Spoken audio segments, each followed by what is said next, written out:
Welcome to The Drummer and the Great Mountain, a podcast where we share effective tips and practices for working with adult ADD, ADHD in a natural, effective way without the use of medications. Each episode, join me, your host, Bahman Sarram, along with the author of The Drummer and the Great Mountain, Michael Joseph Ferguson. Join Michael and myself in an interactive discussion of sharing our stories as we journey together in transforming what can be the gift of being what we call hunter types. This podcast is intended to be your audio companion to the book written by Michael, who joins me each episode where we both will strive to foster dialogue, give you our personal insights, and share both of our experiences on this similar path that we are all on. Our intention and hope is that along with the book, this podcast gives you an additional perspective as you listen to us delve deeper into each chapter of the book to give you even more tools to go along with what it is that you are reading.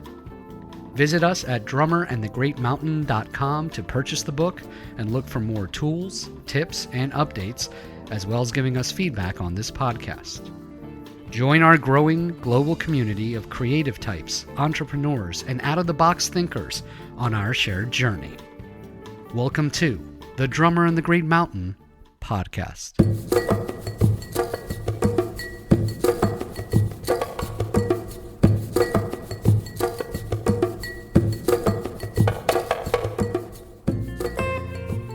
Reimagining how you make your money.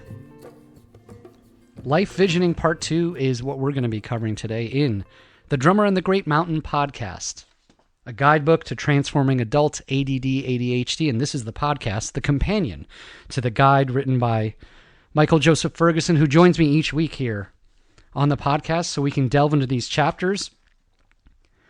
For those following in step and in tune with us, last week we left you with a homework assignment, just like the book does. But this vehicle, this podcast enables us to get a little deeper. And if you remember, we left you with a homework assignment last week, which in my book is actually from page 98 of the book, Visioning Step 3. So Michael announced this during the podcast. And as a review, we asked you to, in the process of reimagining your life vision and what you want, the categories were health and body, work, relationships, creative expression, finances. There's a few more in the book, but those are good places to start. And that was your homework assignment. So now today, assuming you've done that and you've tuned in, now we're going to help you, as aligned with those goals, to reimagine how you make your money. So this is a two-part podcast covering chapter 6 of the book. And so let's get into it. Good morning, Michael. Happy Sunday morning to you. Good to be speaking with you today. Always, my friend. Let's get into it. We virtually went over this assignment last week, and so imagining someone has filled that out, take us through how you use that as the vehicle for reimagining how you make your money. Yes. So, in working on the book, I really started to think about, what makes us unique as hunter types, and usually some of us find out when we're young and we're having challenges in school, and then those challenges then carry through into adulthood, and those manifest in all different ways. And so but on the other side of it, there's all these great talents and gifts that we have. What tends to happen when we enter the workforce or have been in the workforce for a while, and we're not in a job that's in alignment with how we function, like what is our natural tendencies, or we're eating a really bad diet and that's giving us a lot of brain fog and we can't show up. This all equates to survival. And I think one of the first points to note before we jump into money is just how survival is so different in our modern world than it was in the millennia before this. And we have to keep in mind that our bodies and our brains, they evolved, and our ancestors were survived because and we're here because they had these survival instincts. But survival used to mean you hunt to get food or you gather to get food, and that meant you lived through the winter and you made it another year. So that programming is inside of us. But when we enter our modern world now, um, survival is completely abstract, but it's very much centered around money. And so we have multiple ways. Each and every one of us has multiple ways we can earn a living. But what tends to happen and I think it's shifting a little bit more now, I think with the internet, but we, we tend to have challenges with seeing other ways we can earn a living besides quote unquote getting a 9 to 5 job that creates the security we need. But there's all these other potential ways that we can be making money, especially in utilizing the gifts that we were given. And I think, you've experienced this too, Mm-hmm. with going through and earning some income from programming, but also through music. Absolutely. We have multiple ways, but it takes a little more effort. It takes a little more skill, learning a few key lessons about business to actually survive and earn money from other sources other than a quote unquote 9 to 5 job. Well, I think also it's a little bit ironic and it's kind of paradoxical, I should say, for a hunter type. Because you mentioned that. Yeah, I've had my own business with computer work, but I've also had now almost 12 years running a professional music business. Includes playing and entertainment in all kinds of ways. But that's the whole thing you describe on your website and some of your blogs about how the hunter type is very, and we've mentioned this over and over, very adept to the artistic life. And a lot of artists are hunter types. And we've been over that. And the irony is that because you're a hunter type, when you haven't worked on the transformation, is that it's hard to stay focused on doing these other jobs and doing them well and in a sustainable way. So that's the whole irony, because I don't feel like a desk job is made for a hunter either. We've talked about that. You're not outdoors. You're kind of locked in, and it's not what a hunter is. But yet on the other side, being an entrepreneur and being out there on your own and following your dreams in art takes actually hyper, like really good focus and sustainability. But until you're transformed as a hunter type, that's why I think we get into a catch-22. Yeah, and that's it. And this kind of comes back to just how important diet, exercise, and a sustainable health routine is just essential. That keeps coming up, doesn't it? That, I mean, there's just no other way. It affects everything. It affects keeps your whole life. And I'm witness to it, and you're witness to it. I know in previous podcasts you've mentioned it, and I have too. For you, it's running. For me, it's swimming. Yeah. It is A plus B equals C. There is no other formula. You do it regularly. You take care of yourself. The fog, hunter type, is gone. Yeah. You don't. Yeah. It's not. Get us into a little bit of. So you've described kind of what survival is and the meaning in this modern world, and we've got our natural hunter tendencies. And in this modern world, you can have that steady day gig if you want, but as a hunter type, to take advantages of being a hunter type, you should also think about other venues. But you also mentioned for those that are kind of locked into something and maybe don't want to be, there's a reason for that. We keep talking about hunter types and survival. Well, money, not caveman, in this modern world, money is survival. And you've mentioned this before. It has such a charge to it. Once money becomes part of survival, it has this different charge. And then maybe we kind of lock ourselves in that I'm going to hang on to this thing because this is my, my prosperity for my family, whether you have a family or not yourself. So how do we start looking money differently so that we can get into the advantages of being the hunter type? That's it. I mean, you nailed it. As money is the reason why money has such a charge is that it plugs into these deep places in our subconscious around security. It also connects with self-esteem and freedom and respect. These are huge baseline needs that can cue so much anxiety and anger and frustration and eventually stress. And so understanding that, having a dialogue with yourself so you understand that it's not money itself that's doing this or the lack thereof.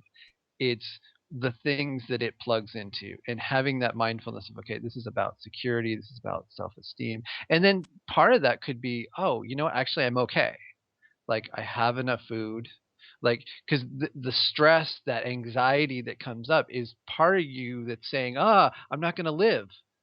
And it's that stress that can cloud making decisions moving forward, where you may be able to take a step back and go, okay, wait a minute. Actually, I'm okay. My survival needs are met right now. Okay, now how do I make some clear decisions moving forward?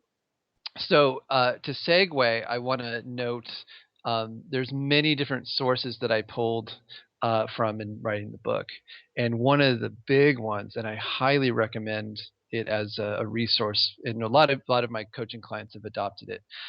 Is there's a audio series called Prosperity Consciousness. It is by Frederick Lehrman, Lehrman. It is put out by Nightingale Conant Productions. You can find it online. It came out in the late 90s. It is outstanding, especially if you're a creative type and you want a more down to earth um, method of understanding money, and then also a really good system of saving and investing and just opening your brain to new possibilities around money. I can't stress how good a series this is. And so some of the notes that I'm going to be giving you now come directly from the series. And so one of the points that Frederick makes in the series, and I think is just so important, is if you think about money, if you kind of granulate and come down to just the very specifics of what is money, money actually is the process of you having excess energy. You have energy that's not needed for like eating and just the basic survival needs that you can then lend to other people and be of service to them in some way. Maybe you create something and give it to them. Maybe you're a performer and you perform, and that's something you're giving as a service. Or you go to a job and you give your energy, your excess energy, to someone else, and then in gratitude for what the energy that you've given to this person or people or whoever it is, the value that you've created for them, they return to you in gratitude in terms of money. And so it's this cyclical, it's this loop that gets created where you're sharing your energy with another person or organization, and then in gratitude they pay you, which is sort of an energy in and of itself, money, and then that money can be used for survival and other things. So this is I think a much more down to earth way of thinking about money, and it opens up some doors, and you can open up some doors in your brain of thinking like, well, what are other ways I can do this? So the cycle, if Yes. I could, the cycle, I just want to summarize. It's beautiful. And in the book, look at page 114, because now when you read it as a book, along with what we're saying here, the flow is going to be there, and you're going to see exactly what we're talking about. Because on page 114, I feel like that's the culmination, and you get us to this point. Energy this is what the process can turn into.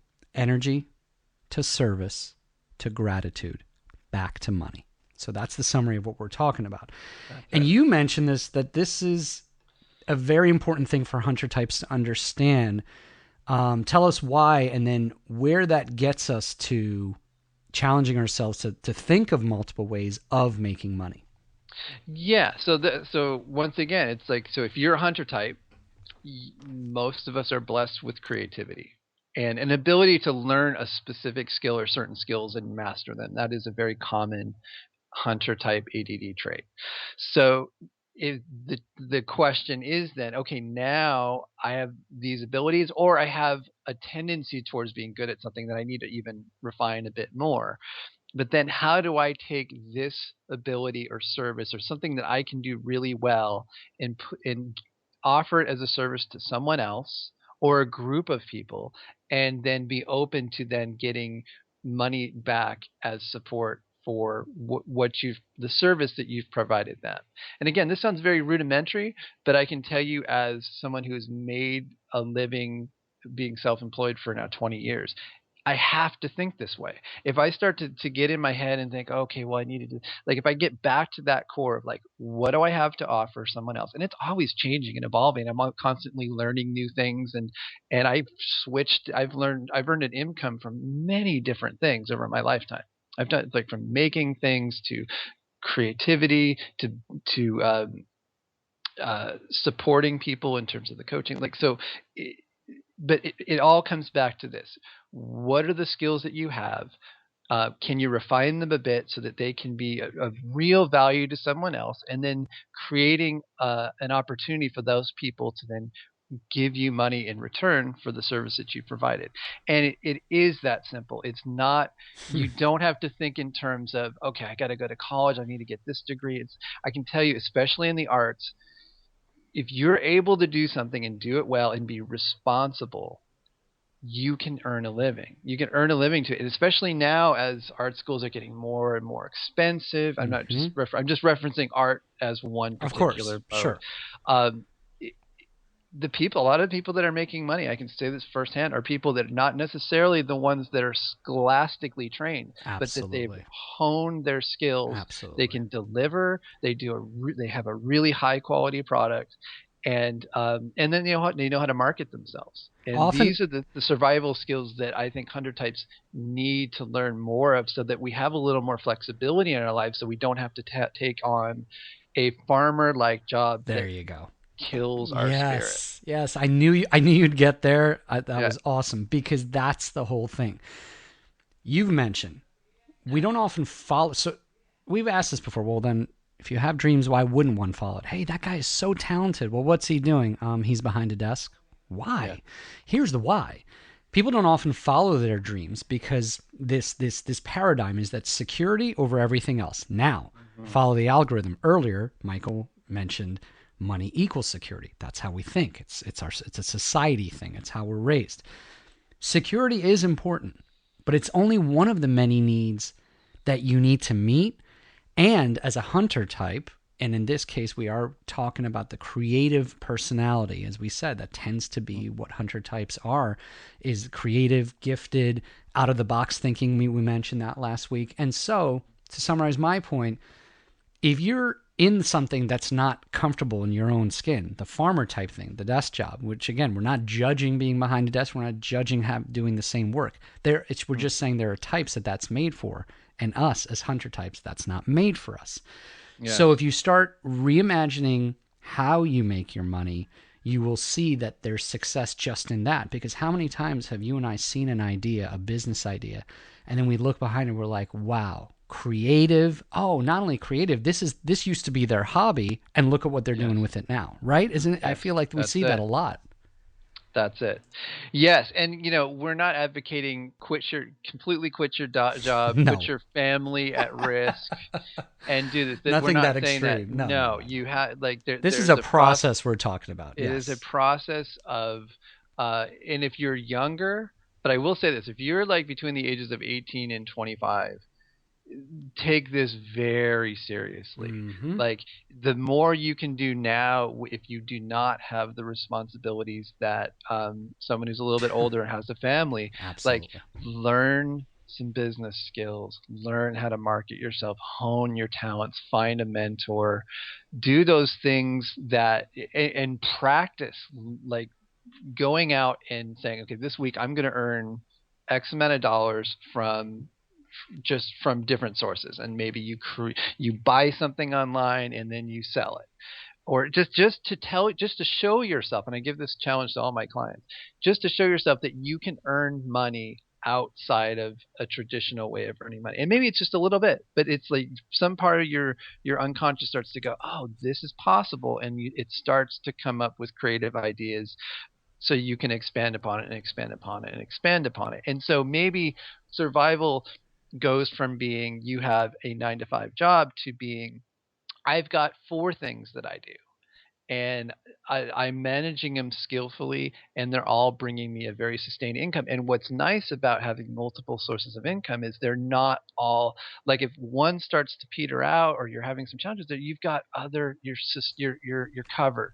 You have multiple ways to create an income, and I can assure you it creates a greater level of peace, because maybe in the moment you might be going through some financial challenges, but you know that you have the ability to bring in money if you need to. So, how do we forge this? How do we now forge all of this? In other words, we're looking at money differently than just survival.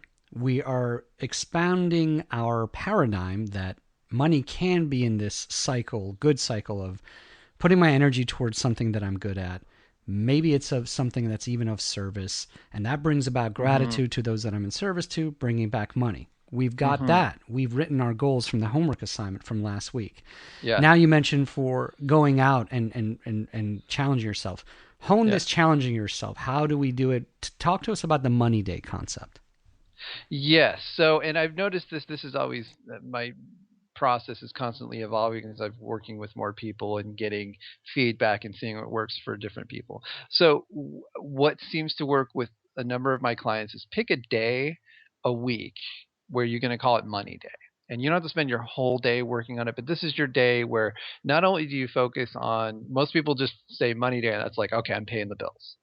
So, my challenge to you is any day, you pick a day once a week, put it on your calendar, get your phone out and put a reminder to yourself so it pops up and it just says money day.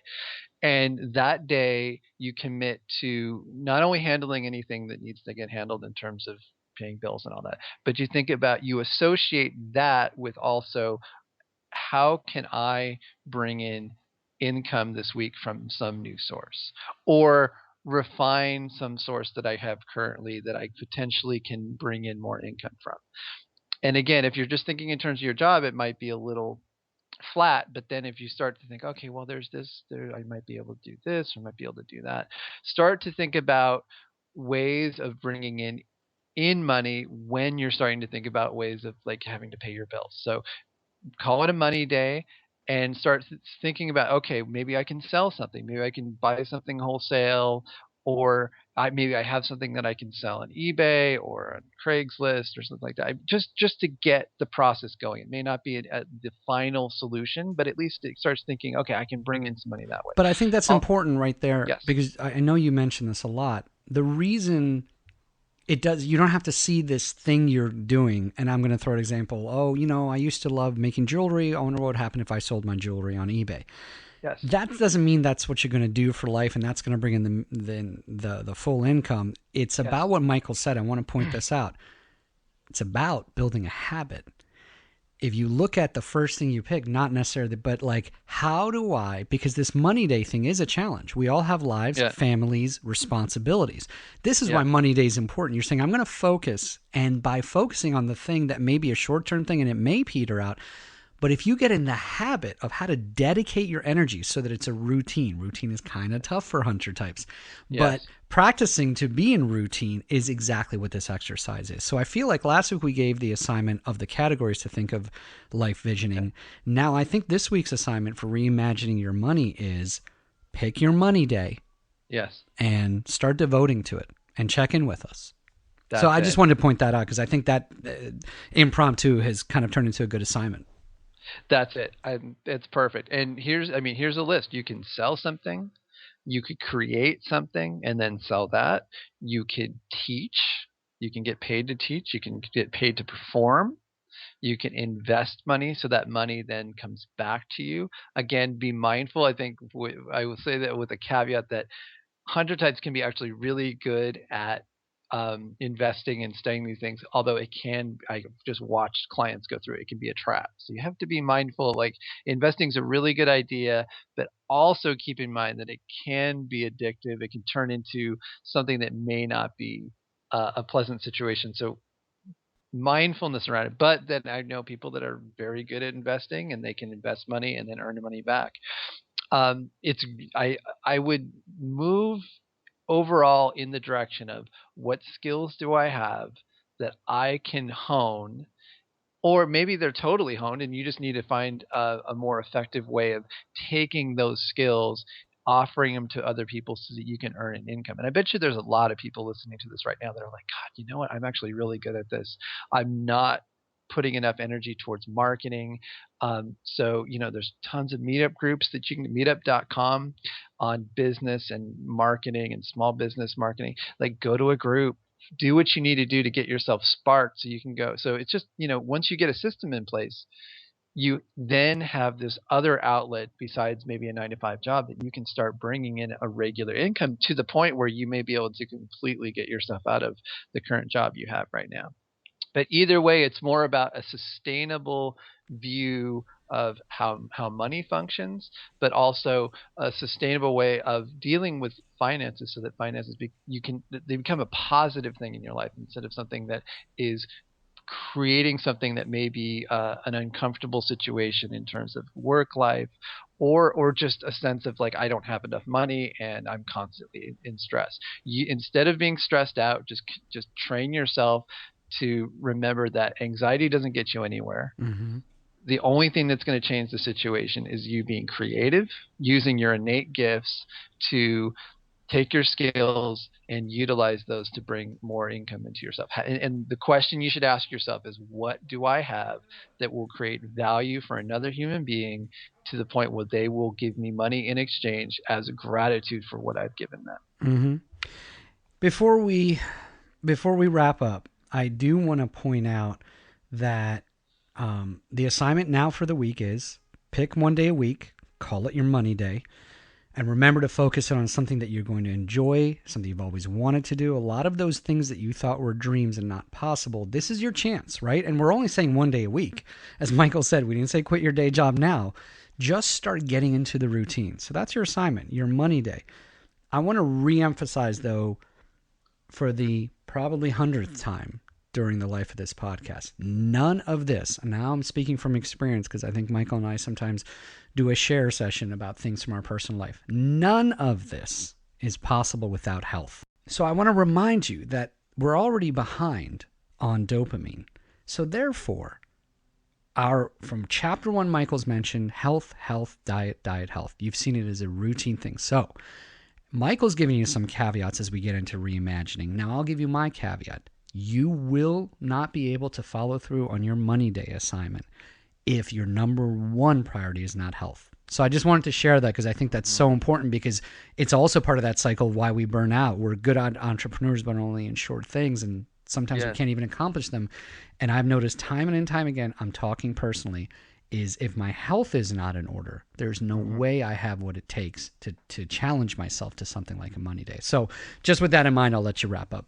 That's it. Yeah, that's it. The body is, I always say, it's at the base of the pyramid. Like everything else is built on top of it. So if you're not taking care of your health in terms of specifically, and I'll repeat it over and over again, you have 3 times a week cardio of some form.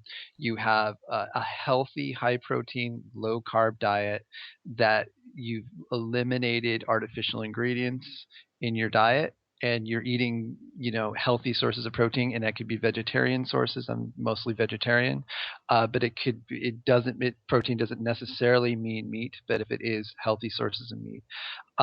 These are essential pieces and try to get out in nature if you can. These are essential pieces in creating clear mind, the ability to focus, the energy to carry it, because this takes energy, especially if you're wanting to create the life that you want. You need the energy and the focus to be able to do it, and let that be the juice that gets you into making good life decisions. Use the vision for your life, what you really want.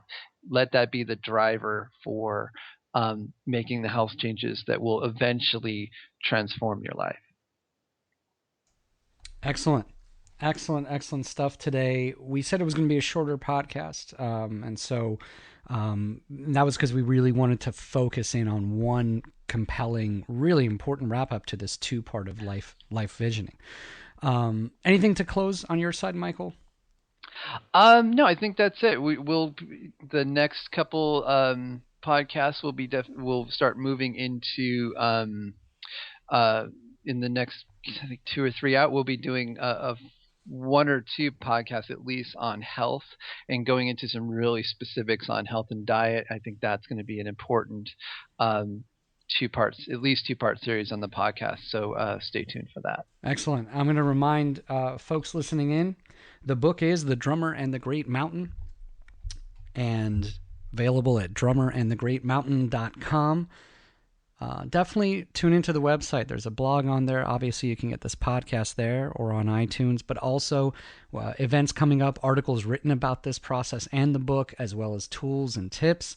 And not only that, we have been getting some really, really life-affirming feedback from you regarding this podcast. So thank you to those who've been reaching out via the Facebook, Twitter, whatever it may be. Keep it coming. And please remember, we want you to start really getting involved.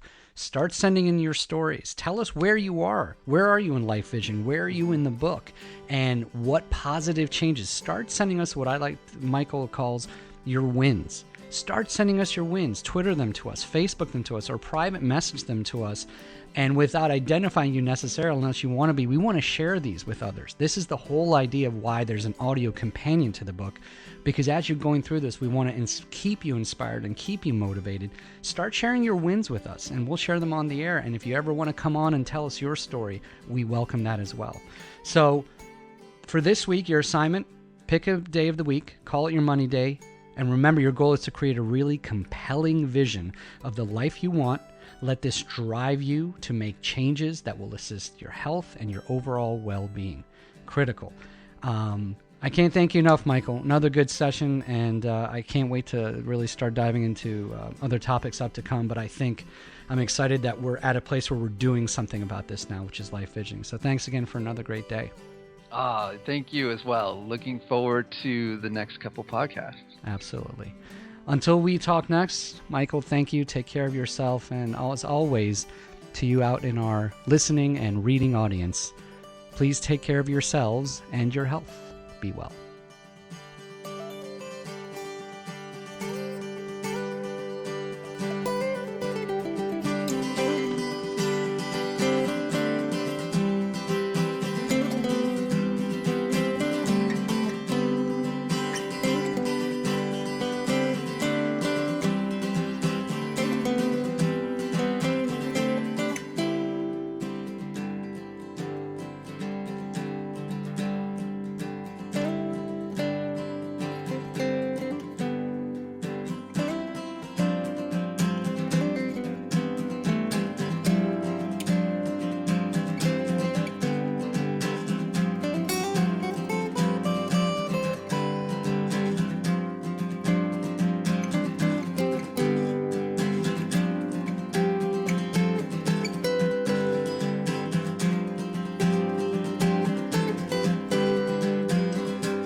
Thanks for tuning in. This podcast is intended solely for the purpose of personal growth and not as a replacement for professional psychological support. The views and opinions of the hosts and guests of this show are not meant to be taken as medical advice. It is very important to seek the help of a qualified medical practitioner when making any shifts to psychiatric medication you may be taking, or if you are experiencing extreme psychological distress.